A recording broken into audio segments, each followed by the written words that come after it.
everyone, and welcome back to another episode of Chase for the Checkers.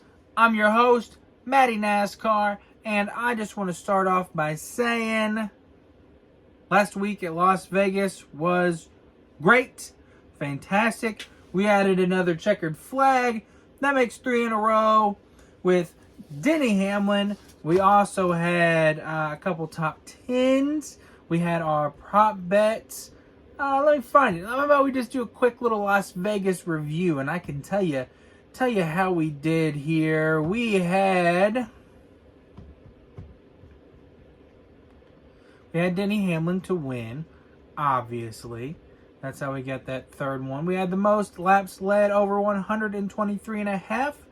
We had the average speed over 130.5. We had those two prop bets that hit. We had the Michigan Man parlay of Eric Jones over Connor Zilisch and Brad Keselowski over Kyle Busch. And then we also had a Brad Keselowski top 10 hit. It was a great week.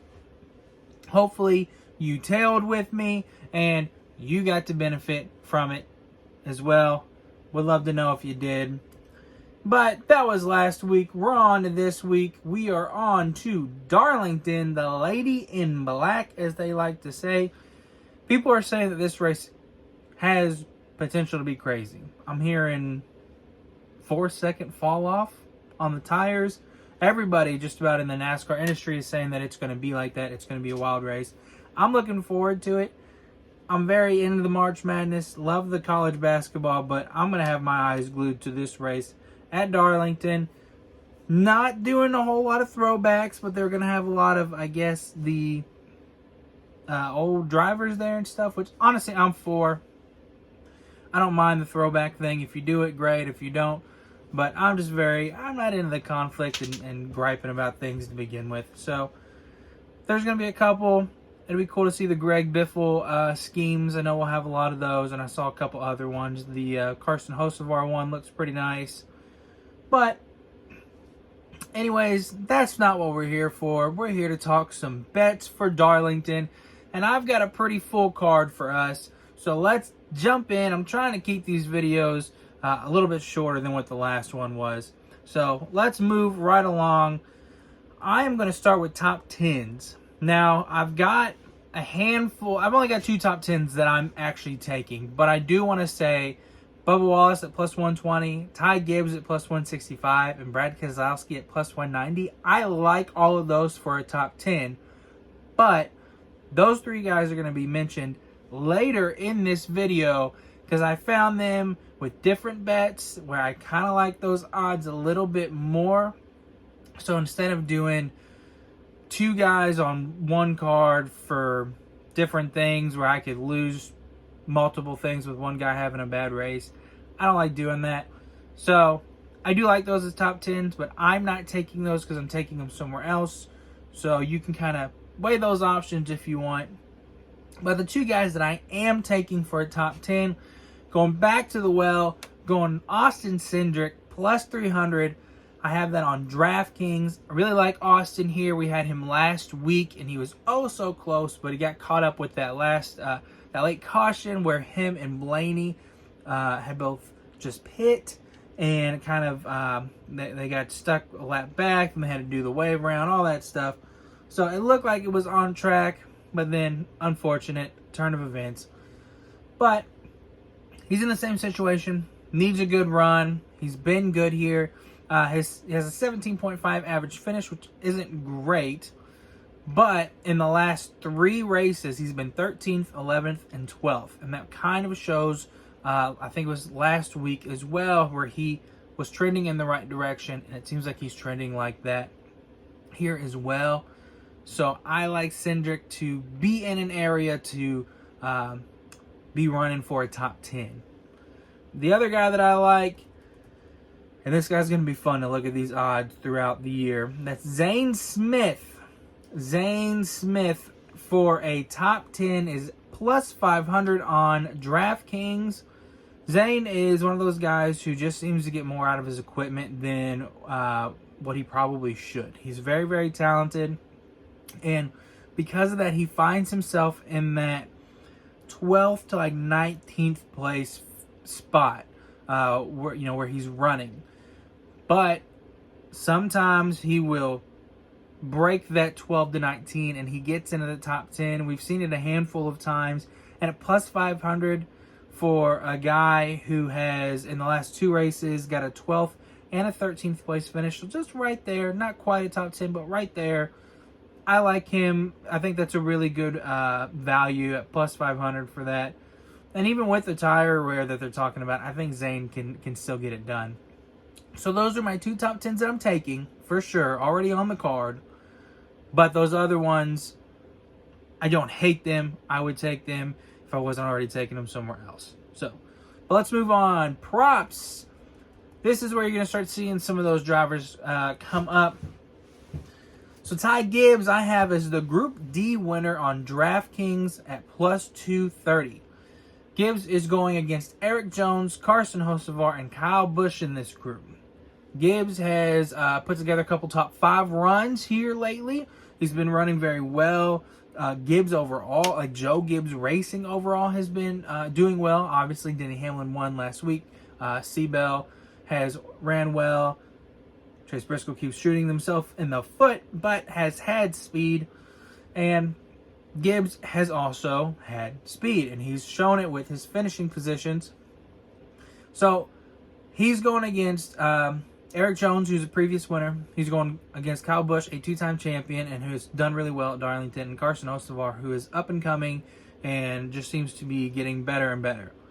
But at the end of the day, it is a JGR car versus a Spire, an RCR, and a Legacy. I'm gonna take the JGR car, okay? So with the tire wear thing as well, Hocevar makes me nervous. Kyle Busch has shown that, look at Phoenix, has shown me that he just still does not have a handle on this car.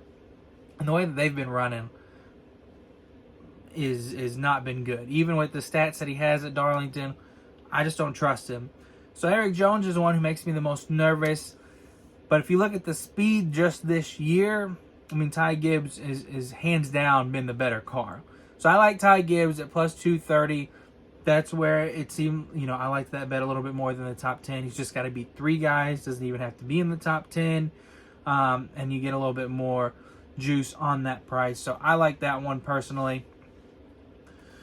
A couple other guys, or at least one guy that I've mentioned. I like the RFK guys to be the top Ford. So I have Chris Buescher at top Ford plus 550 and Brad Keselowski top Ford at plus 850. I went back and forth on if I should take both. I ended up doing that just because they have both been really fast here. Brad's got a win here. That win, if you remember, was the one where Chris Buescher was probably going to win, but then Tyler Reddick got into him and they both wrecked. Brad ended up winning that race. But I do want to look here. So out of the 8 times that we have been here, RFK, so either either Buescher or Brad Keselowski has been the top Ford 4 out of the 8 times. And one of those times that they weren't is because Briscoe won. Briscoe's down to Toyota, so you can almost say it's been 5 out of the 8 times because Buescher would have been the next guy. So, with that being said, I really like this value that we have here at a plus 550 for Buescher, who is the second best average finishing Ford behind Joey Logano, who I just don't really trust right now. And then third best average finishing Ford is Brad Keselowski, and he's at plus 850. So, to me, it just seems like a really, really good value, and doesn't have to be top 10, although I imagine either one of them could and probably would be top 10. Wouldn't be surprised if we saw one of them win, to be honest. So, anyways, though, I really like both of those guys to potentially be a top Ford. Obviously, they can't both be top Ford, but I thought the value was good enough to take both of them. So, those are my prop bets. Going on to winners, I have 6 winners that I like, one more than what I usually do. And that's because, well, I'll get into it. Let's get into it and I'll tell you why. So first off, shouldn't be a surprise, I have Denny Hamlin at plus 550. Last week's winner. He's really good here at Darlington. He's got a 9.6 average finish. He won this race last year. He just always seems to be up front here at Darlington. He's great at managing his tires. So if the tires do become an issue, look back to that Bristol race that we had 2 years ago now or whatever. That was on St. Patrick's Day. Where tires were crazy and the race was crazy. Who won that race? Denny Hamlin did. So I would not be surprised to see Denny Hamlin 2 in a row, get another win. The next guy that I have is Kyle Larson at plus 600. Now that he's not running a throwback, hopefully the curse has been lifted, because dude had the worst luck running some of the best throwback schemes, but then putting them in the wall. Every time. It was, wow, look at this Terry Labonte scheme. This is going to be sick. Except it got junked up and they had to go behind the wall. Every time. So now that they're not doing that, excuse me, maybe they'll actually win. I don't know. Because here's the thing with Kyle Larson. He's 5th on the average speed ranking at 9.0. But his average finishing position is 20.4, which has him at 21st overall. Yikes. So, plain and simple, if Larson can keep it out of the wall, keep the car going forward, he should be up there contending for a win. Next guy I have contending for a win is Tyler Reddick, who is now on a losing streak. Can you believe that? He hasn't won in like 2 weeks. But I have Reddick to potentially get his 4th win of the season this weekend, and his much overdue, in my opinion, 1st win here at Darlington. Reddick has the best average finish position here at 9.6, and he's tied in speed rankings at 5.0. Plain and simple, Reddick has been really good here. He's been very consistent here. 5 out of the 8 times, he's been in the top 5. And with stats like that, it's only a matter of time until you punch through and you get a victory. So with the speed that they've had, I mean, they've shown that they can obviously win. So I think Tyler Reddick is going to be a real threat this weekend and be up front. So I like him at plus 700. Next guy I have is William Byron at plus 800. Now, Byron is the only other guy who will rival the Tyler Reddick and Denny Hamlin stronghold that those Toyotas have over Darlington.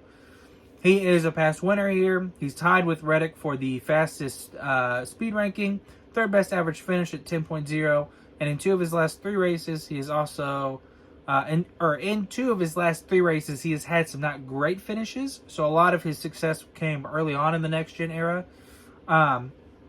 But he has a 30th and a 21st in 2 out of his last 3. But then sandwiched right in the middle is a 2nd place finish, which tells me Byron can still absolutely get it done. So I like Byron at plus 800 to be up front and potentially bringing it home for Hendrick's 1st win of the season. Now, here's where we jump into a guy that I was kind of looking at as a long shot, and a guy that I wasn't going to take because the finishes weren't there, but then I saw what his number was, decided to take it. And that is Ryan Blaney at plus 1,000. That's crazy to me that he's plus 1,000. He is kind of in the same boat as Larson, where he has the 4th best average speed, but the finishes are not there. He is 18th overall in average finishes. So, like Larson, if he can not wreck, not have any problems, Blaney is really good at managing his stuff, his equipment. So if the tire thing comes to fruition, then I think he can absolutely handle it. It won't be a problem for him. So I think what it really comes down to is his name's not Kyle Larson. And the books think, yeah, Kyle Larson's had bad finishes, but he's still Kyle Larson. Not the same respect for Ryan Blaney here, it seems like. And I think we can benefit from that, because if he can put together a whole race... Excuse me, I'm so sorry. These allergies just kicking my rear end. But if Ryan Blaney can put together a full race, he is absolutely a threat to be a winner. So plus 1,000 is a steal in my opinion. So wasn't going to take that at first. It just didn't jump out to me again because of the finishes. But then you see that number and it was pretty tasty. So I jumped on Ryan Blaney plus 1,000. That's what kind of put my card to 6 winners. But the long shot that I have this week is Bubba Wallace plus 2,500. Bubba, I've talked about it in articles. 23-11's been really good. And I think Bubba has been a little underrated because, obviously, Reddick, his teammate, has had the 3 wins. But Bubba's been very consistent. He's been in that top 10 area for every race. And his stats here at Darlington alone are enough to make you think that he could do it. His stats here, he's 6th overall on average finish. 5th for the average speed ranking at these like high wear tracks like Homestead, Darlington. And 7th overall average speed here at Darlington. And what I wrote in my article is these stats kind of remind me of his Indy stats. So when I was looking at it last year, I had my eye on Bubba Wallace, which I know is easy to say now that it's come and gone. Anybody could say, like, oh, I was thinking him. But I really was thinking, you know, those stats for Bubba were really impressive. And I just had this feeling like, I think he could do it. But, I mean, no way, right? And then he won. This time around, I kind of am getting that feeling again. And I'm going to trust my gut. So this is trust my gut, but also the stats kind of back me up play. So Bubba Wallace is a long shot, plus 2,500. I really like that one. I think Bubba and that team can absolutely get it done. So those are my bets, my picks for this week. I hope that you tail and we can make some money together. Please leave a comment. Tell me what you think about these picks, if you like them or don't like them, if you're going to tail, or if you think they're just not good. Tell me some of your picks, and maybe I can ride with you.